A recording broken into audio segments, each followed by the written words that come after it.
Pulau itu karena hidup dengan istri saya sama anak saya. Jadi yang ngurus anak saya sendiri. Jarang ngulung ngurus dalam jarang. Ya, memang saya punya standar pakai kitab-kitab kados hikam. Saya ini merasa hidup di dunia itu sendiri. Sampai tak warai lah Allah kalau potar. Imam yang ngarang hikam itu punya resep supaya kamu seneng terus. Liyakil lama tafrahu bihi, mesti yakil lama tahzanu bihi. Usahakan sedikit sekali apa yang bikin kamu seneng, maka akan sedikit sekali yang bikin kamu susah. Jadi misalnya kulo nih, jadi kiai misalnya cari wong, kulo kiai wong alim, jelas nak ngalimnya ngalim, nak kiai rapati ya, nak ngalimnya jelas. Tapi nak kiai rapati, nah kan kiai tapi orang ngalim. Nah kulo nak jadi wong alim malah beli jelas. Nak kiai rapati ya, kulo rapati nurut, tapi aturan masyarakat rapati nopo. Nah sampean kiai tapi orang nopo ngalim. Ya betul. Enggak, ini memang bedanya jauh. Ya mungkin lebih kiai sampean di mana. Cara derdek-derdek dongo meyakinkan sampean. Tapi cara artine dongo piye paham kulo. Lha mboten iki nyata, sampe rasa tersinggung napa barang-barang napa? Nyata. Nah, kalau sering ditakoki kiai-kiai masalah. Resepnya apa jenenge? Kok jenengan ra tau susah, padahal kita ra tau wiridan, ra tau muhayyiz. Resepnya ilmu itu gini, kata hikam. Ulama yang kayak hikam itu pernah ngarang kitab tuh saking syukurnya entah saking angkuhnya, terserah ngomentari. Kamu harus yakin bahwa di sisa hidup Anda itu tidak akan maksiat lagi. Sehingga kalau kamu ditakdir maksiat, anggap saja akhiru maksiatin kudirat alika. Anggap itu yang terakhir. Siapa yang menganggap mukhal bahwa dia tidak akan dosa sampai mati, berarti menganggap Tuhan itu lemah. Karena cara berpikir kita kan bayangkan hidup itu 40 tahun lagi. Misalnya saya sekarang buat 40, bayang urip kadang 4 tahun meneh. Sampean misalnya umur selawe, bayang selawe tahun meneh. Sehingga nganggep dalam durasi selawe tahun kok orang maksiat kan mukhal. Apalagi sampai sudah tahu maksiat itu bakatem, paham? Ya maksiat ya kelas-kelasan, nak BG pacaran, nak wong iso omah ya nakal, nak sing setengah soleh ya berbau proposal ya sesuai kontaknya DWD. Itu kan urusan masing-masing. ya itu kan urusan masing. Wae wakisabu ala wa ngono ora ana sing ora wae wakisabu ala. Rombongan wali songo, mbok kangen wali songo, mbok golek selisih wawahu napa alam. Sing roh pangeran piyam, mbok kangen wali, mbok golek selisih margin. Niku pokoke wawahu napa alam. Ya itu kan urusan jenengan mbek pangeran, mboten urusan kula. Tapi tetap saya sebagai ulama mengingatkan, niat itu ditoto. Begini, ulama dulu tuh ngitung hidup itu hanya 2 menit 2 detik. Sehingga dia ya gampang saja. Kayak imam, kayak kanjeng Nabi itu, ya Rasulullah kenapa tidak menyediakan makan untuk besok? Loh, saya itu tidak yakin kalau hidup saya sampai besok. Ya sudah begitu cara, ya sudah tenang saja. Kalau sampean kan bayangkan hidup 4 tahun lagi, 5 tahun lagi, sehingga arah mangan di wedi tenang. Padahal bolak-balik zaman cilik arah mangan tetap wedi. Jadi cara berpikir Nabi itu begitu. Begitu juga cara pikir sahabat, cara pikir ulama-ulama yang waras itu begitu. Loh, saya itu pernah melarat di Jogja zaman pertama merantau. Itu kalau santri saya bilang, Gus kok tidak punya beras ya? Tapi apa yakin nak sesuk urip Pak? Kowe buta mangan sesuk, anak sesuk ijek napa? Cara berpikir ulama itu begitu. Sehingga melihat maksiat juga gitu. Alhamdulillah aku ijek urip. 1 detik, 2 detik, 2 menit. Sehingga hidup. Dan itu sudah cukup untuk lafadzkan la ilaha illallah. Makanya kata yang ngarang hikam, betapa murahnya Allah. Surga itu hanya bisa dibeli dengan 2 menit. Karena surga itu senilai la ilaha illallah. Miftahul jannah la ilaha illallah. Itu cukup 1 menit. Berarti surga itu regane mau 1 menit. Dan karena dia nganggap hidup itu 1 menit ke depan la ilaha illallah, ya sudah. Dia ngitungnya hidup itu per menit. Kalau sampean kan enggak, per 10 tahun, per 20 tahun. Sehingga kriminal betul, cara pandang sampean itu kriminal betul. Sehingga bayangno kudu di duwe, kudu di bojo, nak kiai kudu di pengaruh. Lah kalau saya enggak. Saya meskipun tidak sehebat itu, tapi mewarisi keilmuan mereka. Jadi misalnya saya jadi ulama, itu bayangno di santri mau sitok. Islam pokoknya ke Ahmadiyah ya gitu saja. Ya pokoknya sudah gitu. Orang bayangno santri sing pampinan takwa khusyuk salam template demen gelo. Demen apa? Lo tanyakan santri-santri saya itu mungkin belum pernah nyuruh istri saya bikin kopi. Bisa dihitung. Karena saya itu sederhana saja. Misalnya saya pergi dari Jogja, ini yang nyata salam. Bayangno bojo gue semaca gawekno kopi, bukakno lawang malah kecewa. Seperti umumnya orang kan gitu. Semerantau ada bang bojoku nyuambut, digawekno kopi, digodhogno banyu hangat teman, bareng teko bojone wangep kukur-kukur. Karena tarifnya dia ideal, maka mudah kecewa kalau itu tidak terjadi. Nak kula mboten, sembayang napa Yogya pokoke bojoku cek uta Islam. Nak salat 5 wulan ya sudah gitu kan. Pakai standar-standar yang minimalis saja. Saya dari rumah bangun sampai ngaji ya, pokoknya melek, terus ya sudah nak sholat domadem nopo, mulanya sudah gitu. Andai kan saya pakai standar maksimal, maka akan mudah kecewa. Rasulullah juga begitu. Rasulullah itu ngadepi Sayyidah Aisyah, itu ya begitu, ngadepi Hasan Husain. Sehingga tidak ada cerita Nabi mudah kecewa, betul. Karena Nabi bayangkan anak istrinya itu ya minimalis sekali, urusan dunia loh maksudnya minimalis sekali. Misalnya Nabi pagi-pagi tanya, ya Aisyah apa ada sarapan? Enggak ya Rasulullah, ya idzan asumu, kalau gitu saya puasa. Kalau sampean usul-usul ora digekno kopi wong wedok apa? Itu kan repot. Muni-muni itibak sunnah Rasul tapi enggak pernah sampean mendekati sunnah napa? Rasul. Sehingga ya tenang saja Nabi. Saya tuh alhamdulillah bisa niru dalam gitu-gitu tuh bisa. Makanya saya kiai muda paling enjoy. Banyak kiai-kiai yang sepuh itu kalau urusan gitu konsultasi sama saya. Gus resep apa kae? Iki kula ora karep apa. Juga saya tidak pernah bayangkan apa tanggaku seneng aku atau ora sing ngaji aku kecewa, tidak pernah bayangkan. Sampean itu kan makhluk, tidak penting. Kecewa tidak kecewa itu tidak penting. Saya itu orang alim, ngerti ini warido kamat lubi, ora waridokum. Yang tak goleki ridane pengiran, ridane sing ngaji, ridane konsumen. Itu apa makhluk tidak penting. Itu harus dilatih. Harus napa? Sehingga orang itu kalau biasa sholat, maksudnya biasa ta'alluq bi Allah, mesti la'alla katardo, mesti gampang puas. Karena dia iktifak ngalap cukup be Allah Subhanahu wa ta'ala. Saya sebagai manusia juga sering ditangisi istri. Misalnya saya sering ke Jogja sendirian. Nah ninggalan nopo, ninggalan itu milik pengiran. Misalnya mati ninggalan ya paling aku wong apik ning swarga. Paling wong nangis go kegiatan tak kayak gue. Bukan apa-apa. Ingin saya bahwa konstitusi ulama itu masih iktimat Allah. Kalau kita kan enggak.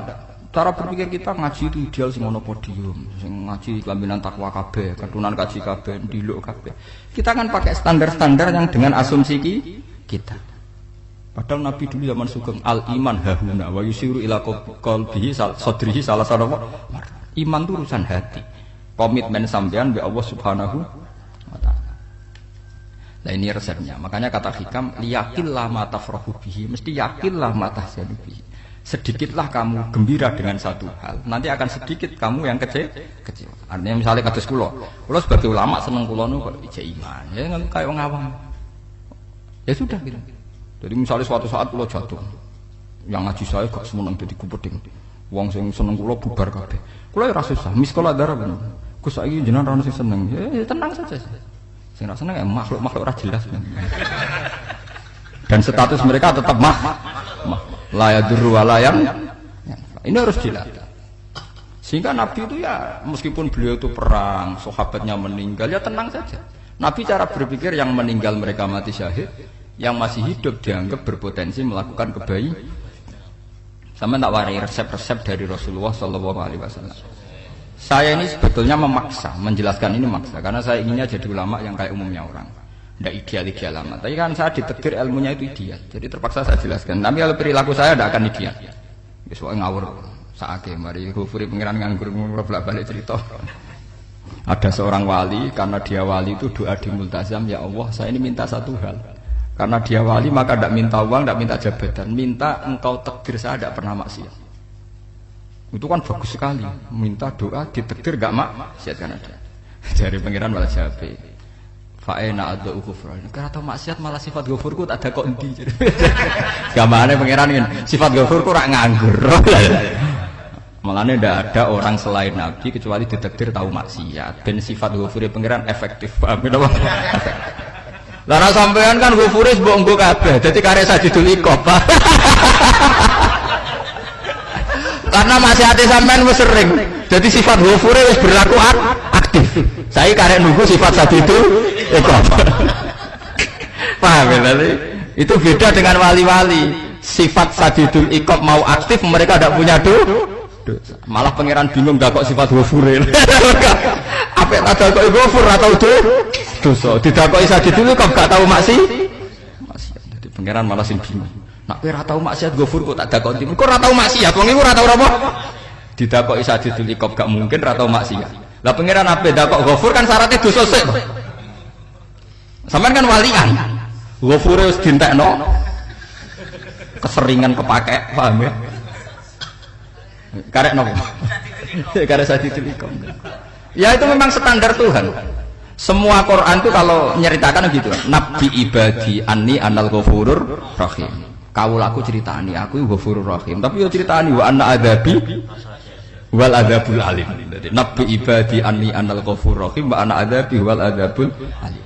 Kalau Nabi Ibrahim, Nabi Muhammad inna rabbaka lasariul iqab. Pangeran cepat nyiksane. Tapi wa innahu laghafurur rahim. Jadi dua sifat ini pasti aktif. Dan tentu ulama itu senang sifat ghafur itu ya meskipun aktif, tapi mereka tidak pernah ngambil fasilitas sifat apa? Ghafur. Kula baleni malih. Sehingga kayak Sayyidina Umar radhiyallahu anhu ketika beliau pertama jadi khalifah, ini cerita di kitab Hayati Sahabat. Pertama dia jadi khalifah, orang mengira dia akan ngomong hal-hal yang besar, visi besar tentang negara, visi besar tentang izzatil Islam wal muslim.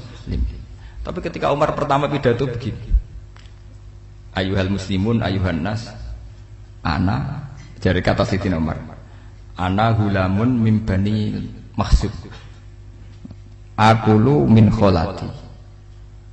Saya ini pemuda dari Bani Mahsub. Kecil saya bisa makan karena bulik-bulik saya punya kebun kurma yang kalau saya memanen diopahi beberapa biji dan itu menjadi kuti wahayati, menjadi saya bisa hidup. Terus wassalamualaikum warahmatullahi wabarakatuh. Orang itu penasaran semua. Orang jadi khalifah pertama dibendem jadi Amirul Mukminin, pidatonya ngenang masa kecilnya ra kelar mangan, kelare mangan mergo buruh bulike. Paham ya? Ngondoh kurma terus dikai tamarotin, beberapa kurma sing dadekno iso. Dan itu saya pakai sampai ketemu Allah Subhanahu wa taala saya pakai. Misalnya sekarang saya mulya, misalnya kalau dibilang mulya ya ana sing nyucup, ana sing husnudzon, ana sing hormat ya macam-macam sawangane. Itu bodoh sekali kalau saya menikmati itu, bodoh sekali. Paling banter nikmati dicucup, dihormati itu apa? Tapi kalau nikmatnya bisa makan saat itu tuh nyawa. SBY jadi presiden prestasi, Gus Dur jadi presiden prestasi, tapi umpama presiden tetap mangan. Prestasi tertinggi adalah bisa makan selisat dirumki gojo-gonyo. Makanya Umar mengingatkan, sebetulnya nikmat tertinggi saya itu tidak saat saya jadi khalifah, saat itu kok aku iso mangan, cara gak aku mati. Paham ya? Jadi itu luar biasa. Kita ini kan menjadi angkuh karena ngitung nikmat itu yang besar-besar, punya prestasi, punya. Kalau saya enggak, ngitung nikmat itu kelar mangan gak mati, kan gampang. Sehingga saya tidak mudah kecewa karena tarifnya minimalis, gak gampang apa? Jadi misalnya kalau kapan-kapan kok berhubung, Gus ini Tuhan rasanya jenengan ngeten-ngeten. Oh makhluk itu ya gak apa-apa. Kalau disetatuskan kiai kan seakan-akan ngomongnya sakral, seakan-akan mandi. Tapi nak tak status, oh makhluk itu ngomong ngono ya sudah kan. Menjadi ringan kan kalau distatuskan sebagai apa? Makhluk. Tentu makhluk statusnya la yadurru wala yanfa. Nah di sini ini pentingnya orang-orang ahli tauhid tentu tidak punya kesusahan. Innalladzina qalu rabbuna Allah tsummas taqamu. Itu mesti tidak ada kesusahan sama sekali. Misalnya ulama-ulama dulu mau mati ya tenang saja. Mati kedua itu mati paling menantang, menyenangkan sekali. Karena mati yang seru itu mati zaman Al-Adam. Misalnya saya kelahiran tahun 70. Tahun 40-50 kan belum ada saya. Itu mati yang sejati karena Al-Adam. Kenapa? Al-Adam tidak ada. Mati yang nanti itu mati yang petualangan karena saya mati setelah menyaksikan kekuasaan Allah, setelah husnudzon sama Allah, sehingga mati yang menuruti kerinduan akan ketemu sang kekasih. Makanya Jalaluddin Ar-Rumi ketika mau meninggal dan orang-orang muridnya nangis, dia marah-marah. Hei murid-muridku, betapa bodohnya engkau. Saat kayak ini yang saya tunggu, saya sudah menyesal berpisah mbak Allah dat cinta. Seneng. Aku kecewa waktu makhluk-makhluk koyo kowe. Saiki wis wayahe aku goleki kholik zat sing tak senengi malah mbok tangi. Cek bodhone kowe. Saat-saat sing tak enteni malah mbok tantang. Betapa aku lamanya menunggu kematian ini. Mergo hidup itu keterpisahanku mbek Allah, kemen ketemu kowe jare. Mulane Jalaluddin Rumilah yang mengistilahkan mati itu malam pengantin. Makanya fal'an awanul firaq minkum wa awanul wisol bihabibi. Ini saat yang indah karena ketemu dengan berpisah dari makhluk-makhluk yang tidak penting menuju sama habibi kekasihku. Jadi yang istilahkan mati itu malam penganten. Semenjak istilah itu populer sehingga di Jawa ana ngipi dadi nganten takwilane mati. Itu filosofi sufi, ya filosofi napa? Lah niku tenan. Begitu juga sahabat-sahabat dulu. Bilal itu mau meninggal, anaknya udah nangis. Bilal lagu ya. Ditanya sama anaknya, kenapa anak-anak kamu nangis? Nah jenengan badhe kapundhut. Aku malah seneng nang mati. Hudan nalqal akhibah Muhammadan wa hisbah. Aku nak urip ketemune mbek kowe terus. Malah nak mati ketemu Nabi Muhammad. Hudan nalqal akhibah Muhammadan wa hisbah. Nah, dengan cara pandang begitu maka hidup itu enjoy saja. Ya, saya sebenarnya keberatan pakai kelas ini, keberatan karena saya harus ngulang sampean-sampean itu. Ya makanya potensi kayak saya tentu mengurangi jadwal ketemu. Makanya saya mohon kalau tidak penting itu jangan sungkan. Anggap saja itu bagian dari hormat saya. Ya minimal sampean misalnya di duwe 50.000 nggo jajan pentol anak lha opo mengko suwan bareng malah repot. Wis ganggu wong anak keleleran, Pak. Lah misalnya sampean kepen takok hukum, wong nek ora pinter hukume takokane ya ringan, takok kiye tanggam paling iso. Karena pertanyaan yang ringan tentu ya ringan-ringan saja kan. Gak perlu kiai kaliber. Sampeyan ora usah GR. Kula pertanyaane angel Gus gak ono sing iso jawab. Wong nek ra alim tahke, iku pertanyaane ya ora pati mutu. Iku wis kangelan to. Ini mboten ngenyek tapi padha enak. Padha apa? Makanya kalau latih. Jadi hikam sendiri itu ada manhaj, ada metode. Kalau orang supaya tardo, liyakil lama tafrohubi, yakil lama tahzanu. Anak saya itu kalau habis main pulang, itu saya senengnya pol. Istri saya pernah jangan. Gus, anak mulai senengnya dek piro-piro, anakku gelem mulai ning omahku. Misalnya minggat terus piye. Saya itu anakku lo main mulai itu seneng. Piro-piro anakku mulai ning omahku. Dipanggil anak saya bapak itu senengnya sak boleh. Piro-piro ana sing manggil bapak. Jadi saya pakai standar minimalis sekali. Saya tidak pernah pakai tarif. Dia anak yang ideal dihormati orang. Sampai anakku sujud ning pangeran, ngerti pentingnya maca tasbih. Makanya anak saya tak namakan tasbih semua. Itu ya sudah selesai. Saya tidak pernah bayangkan anak saya jadi kiai besar dihormati cuma. Mari gampang kecil. Ya sekolah kan Sayyidina Umar. Saya pemuda dari Bani Mahzum. Yang kecilnya bisa makan karena buruh bulikku. Akal tuh tamarot. Wah itu saya baca tuh nangis betul. Betapa hebatnya Sayyidina Umar. Mengingatkan ulang bahwa nikmat tertinggi itu ya makan karena makan kaitannya nyawa. Orang jadi bupati enggak jadi bupati tetap makan. Jadi kalau ngatain saya tarifnya minimalis sekali. Oh, kalau orang sudah makan gitu lah Allah katar mudah sekali. Tapi kalau sampai tarifnya ideal harus di mobil gitu sangune akeh. Mosok gue mobil gak sangu akeh. Barang gue sangu akeh kudu gue penderek. Mosok kere lunga wong sugih kok lunga tanpa penderek. Barang pendereke maju. Mosok ora kena dikeloni ya jadi malah repot. Akhir gue wong ayu. Anak selingkuh diujar-ujari sing itu malah perkara meneh. Ngomong ruwet nuruti tahapan-tahapan duniawi Makanya resep kalau ingin seneng tuh kon sholat. Maksudnya sholat tuh dihayati secara tauhid ya. Dihayati secara tauhid. Misalnya inna sholati wa nusuki wa mahyaya wa mamati lillahi rabbil alamin. Itu akan pasti Allah katardo, pasti mudah melihat alam ini ridho. Ini satu sekelumit ya, dari resep seorang ulama yang saya meniru beberapa di kitab Hayati Sahabat, di kitab Hikam, dan meniru terutama semuanya sanad dari Rasulullah Shallallahu Alaihi Wasallam. Makanya suatu saat Nabi itu kagum. Abdullah bin Mas'ud itu jalan-jalan dan dikawal oleh beberapa malaikat. Terus Nabi itu heran. Ya Abdullah, kenapa malaikat itu selalu mengawal kamu? Terus kata Abdullah bin Mas'ud, ya Rasulullah, inilah akhtu khutwatan illa wa azunnu alla akhtu wa ukhra. Wa ma akaltu luqmatan illa wa azunnu alla alqamu ukhra. Saya itu tidak pernah melangkah kecuali saya tidak pernah yakin apa betul saya bisa melangkah lagi. Jadi perlangkahnya itu dia iktimat Allah. Dan saya tidak pernah mengunyah satu kunyahan kecuali saya tidak yakin apa betul saya bisa mengunyah lagi. Sehingga setiap kunyahannya tetap semuanya bernada Bismillah. Semua itu atas nama pertolongan Allah. Terus kata Rasulullah, orang kayak kamu itu andaikan saya ada nabi terakhir itu jadi nabi.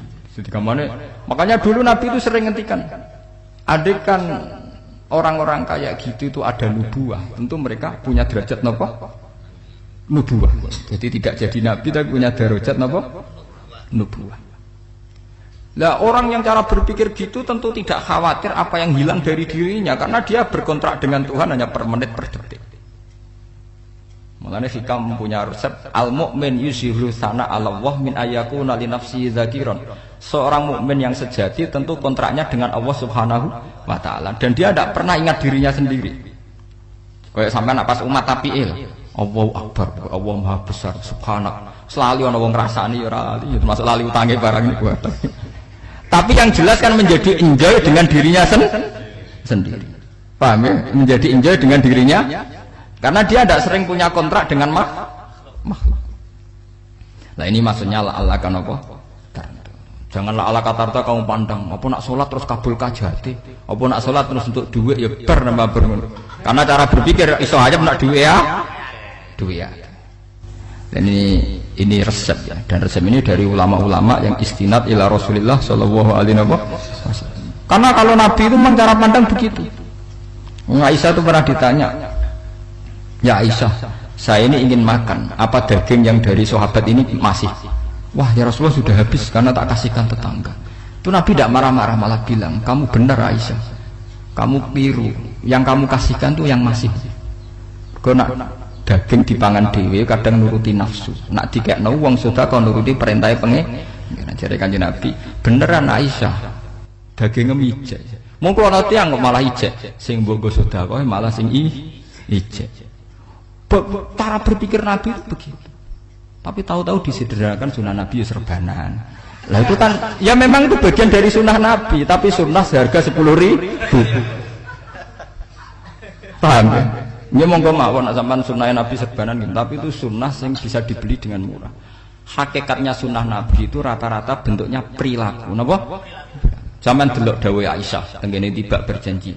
Kana khuluquhul Qur'an wa shimatuhul ghufran yansahu lil insan wa yafsahu fil ihsan.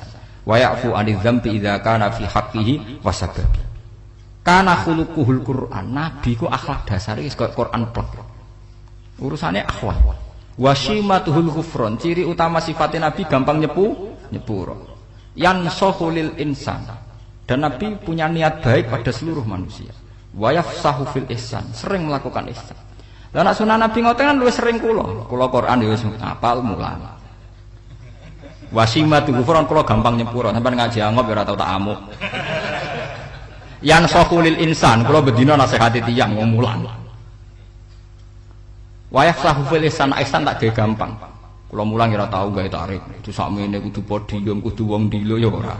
Pokoke anggere ke Ahmadiyah ya salat madhep ngulon ya sudah. Loh itu kan dawuh Aisyah ketika ditanya kaifa kana khuluqu Rasulillah. Dan itu semua dijawab oleh ahwal, oleh sebuah perilaku. Tidak ada Aisyah jawab nganggo atribut. Oh Nabi itu jubahan, serbanan, tidak ada itu. Memang itu sunnah ya, saya aku itu sunnah, teman jangan salah paham ya. Tapi itu sunnah yang tidak dijawab oleh Aisyah. Sunnah yang sampean jawab sendiri, paham? Aisyah yang istrinya Rasulullah ketika ditanya kaifa kana khuluqu Rasulillah, beliau jawab kana khuluquhul Qur'an wa simatuhul ghufran yansahu lil insan wa yafsahu fil ihsan. Semuanya akhwal wa ya'fu 'anil dzambi idza kana fi haqqihi wa sababi wa idza di'a haqqu wa lam yakun li ahadi marra'ahu badihatan haba wa idza da'ahul miskinu ajaba yaqulul haqqa walau kana murra wa la yutmiru lil muslimin hisaw wala dur. Semuanya itu akhwal, satu perilaku sosial. Saya mengakui kalau serbanan sunat, ya saya ngakui. Tapi sunnah wis paham. Karena saya mewakili yang akhwal tadi, yang apa? Lah mungkin untuk sampeyan, monggo kalau untuk ngisi sunnah. Tapi mbok ya adil itu.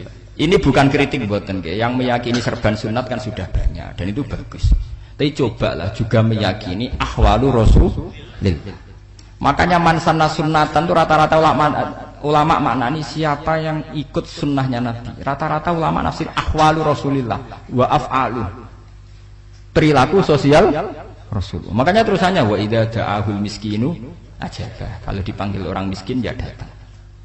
Ya maksudnya ada harus orang miskin manggil pas resepsi kawin mboten. Misalnya ana wong melarat kuwi di sepeda motor, wong melarate yo ngeterone puskesmas ya mbok terno. Wong melarat lara yo nukono misale minyak kayu putih mbok tekani. Ora kok ngerti-ngerti mbok urusan walimatul urus sing wajib piye lho. Payah. Lho lan wa idza dal miskin wajib ora ana hadise urusan walimatul urusan mboten. Kalau orang miskin manggil ya dalam riwayat hadis ya Nabi sering dipanggil orang miskin ya Rasulullah mbok datang ke rumahku ada apa terus ya Nabi saya tuh ingin rumahku sing elek jenengan nate salat teng mriku ya Nabi datang ya salat saja ya ora jaman fi ayyi makanin aradta an tusalliya fi kamu di tempat mana kamu seneng salat teng mriki ya Rasulullah ya Nabi salat sing ngundang ya waras pisan kenangan mek Nabi kok mae dienggo salat Nabi ampean tahu tanggung kiai kon salat kon mromosekno anakmu iku paham Kiai dongakno nggih kersane ketampi PNS. Padahal kiai ini dhewe anake ra PNS. Kalau dulu kan sahabat ngundang Nabi itu ya gitu. Ya Rasulullah, saya itu ingin sekali engkau sholat di rumahku. Fa'attakhidhahu musallan. Kemudian tempat yang pernah engkau sholati mau tak pakai mushola pribadi. Makanya masjid Kiblaten itu rumahnya sahabat. Karena dulu Nabi pernah sholat di satu tempat. Adalah ono perintah tahlilul kiblat itu di rumahnya sahabat. Itu sahabat dulu itu kalau ngaturi Nabi itu kenanya ingin Nabi pernah sholat di situ. Nah, ilmu ngeten ini mentek. Ya, untungnya enten kula, dadi ana sing eling-eling ya, Bang. Teman-teman kudu syukur ya, artinya syukur ya. Orang kayak saya itu ndak usah sampean dikte-dikte ngikuti hukum adat. Kalau ngoten sampean gelo mergo kula ora iso teko, kula ya gelo perkarane ulama kok mbok atur.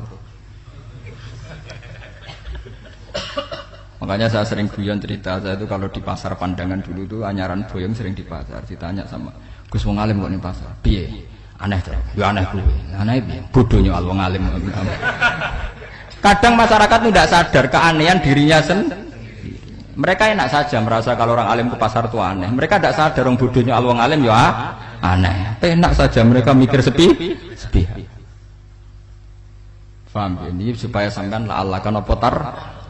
Makanya untuk Rasulullah Nabi itu sering ngendikan ana tamu hormati. Tapi etika mertamu di Rasulullah itu walakin idza du'aitum. Mertamu Nabi itu nunggu ditimbali. Walakin idza du'itum du'iya mabni majhul. Ketika kamu ditimbali fadkhulu. Jadi ya ayyuhalladzina amanu la tadkhulu buyutan nabiyyi illa ayyudzana lakum. Jadi untuk sowan Nabi itu nunggu dipanggil. Meskipun sahabat tuh rindu Nabi, tidak berani sowan ke dalamnya Nabi. Kalau ingin ketemu Nabi dibarengno pas sholat jamaah, karena Nabi pasti keluar di masjid.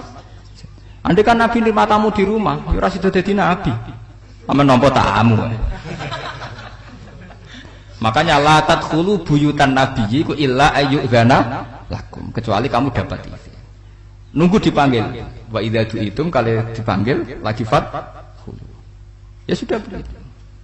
Tapi sekarang itu ya sudah begini. Ini kula cerita ilmiah saja. Saya tidak punya kepentingan apa-apa. Ya kepentingan kula ben ra mbok tamoni jujur mawon. Cuma guling-gilingan dulu itu kalau sahabat itu ketemu Nabi pendak sholat sama pendak ngaji. Paham ya? Jadi saya memilih sikap begini itu bukan tidak saya pikir. Saya kalau ada kiai lain yang beda dengan saya tidak apa-apa. Kalau ulama lain beda tidak apa-apa. Justru seninya rahmatnya umatnya Nabi itu istilafu aimati rahmah. Khilafnya umatku itu rahmah. Mulane aku khilaf ben rahman aku podo kan gak sido khilaf.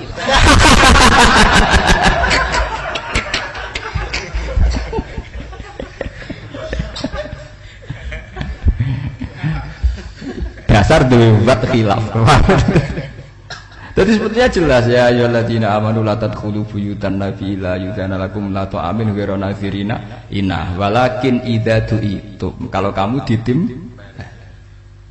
nah, padahal setelah tidak ada nabi tentu yang mewarisi nabi adalah ulama. Ya minimal itu ya ulama itu pokoknya kula kenangan jenengan yang ngaji misalnya. Kenal Gus Ba ya kenal nabi pas ngaji ya sudah gitu. Sahabat kenangannya sama nabi ya gitu. Nabi roh jenengmu ora cuma aku betina jamaah mbek Nabi. Ya sudah gitu kenangannya. Yang kenal Nabi ya sahabat papan-papan atas ya. Makanya sahabat itu ribuan tapi pancete sing muncul ning hadis Abu Bakar, Umar, Utsman, Ali. Karena yang lain memang enggak kenal, hanya ikut sholat, ikut ngaji. Jadi Iya, ndak ada mah gak tahu muncul ning apa? Hadis. Muncul jam'un minas sahabah. Waduh. Munculnya rombongan. Ya karena mereka kenalnya Nabi ya benda sholat, benda apa? Ngaji. Paham gitu. Terus niki kula sukani resep liyaqilla ma tafrahu bihi, mesti yaqilla ma tahzanu bihi. Supaya sedikit sekali yang bikin kamu senang, maka akan sedikit sekali yang bikin kamu Jadi misalnya kita bayangno bojo ngoten. Bojoku alhamdulillah cah Islam nak salat madhepmu. Jadi misalnya roh cerewete, roh judese, roh kukur-kukure mbek angop tenang. Tenang. Mergo ijazah Islam. Tenang, karena tarifnya mini. Jajal misalnya tarif bojo kudu senyum teko wis maca. Bareng roe teko angop. Waduh wis bar. Dari hikam gampang. Makanya hikam itu punya cerita. Suatu saat seorang raja itu dapat kiriman gelas keramik yang indah sekali dari Zabarjat. Terus bertatahkan intan, pokoknya serba mewah. Raja itu senang sekali. Ketika tanya penasihatnya, menurut kamu gimana gelas ini? Ya gelas ini indah sekali, tapi sebaiknya raja ndak punya aja. Loh, saya senang kok sebaiknya ndak punya. Saking senangnya raja itu tiap minum pakai gelas itu. Kalau ndak ada nggak mau minum. Suatu saat gelas itu pecah, susah sekali raja. Memanggil penasihat. Iya bener kamu. Kalau saya dulu tidak punya malah tahu pecah. Jadi dulu raja itu yang gelas atom gelem, gelas biasa gelem kan menjadi bunga yang gampang kan ringan. Tapi sekarang bunganya bersyarat kan menjadi tambah repot. Sama aku di sini untuk bojo itu asal wedok sampai sholat madhep mulat wis seneng. Tapi setelah kamu pakai tarif yang macam-macam kan tambah senengnya ngenteni macak, ngenteni ramah, ngenteni servis kan repot. Ya kula bojo kula sering janggal. Kepengen kula niku ngamuk, kula bilang ngamuk apa kowe Islam apa. Kowe ya rohku ya Islam ya salat, ketoke madhep mulan nang ngamuk urusan apa. Ya aneh memang cara berkeluarga saya aneh, tapi aneh yang waras. Timbang sampean umumnya orang umum tapi tidak bener.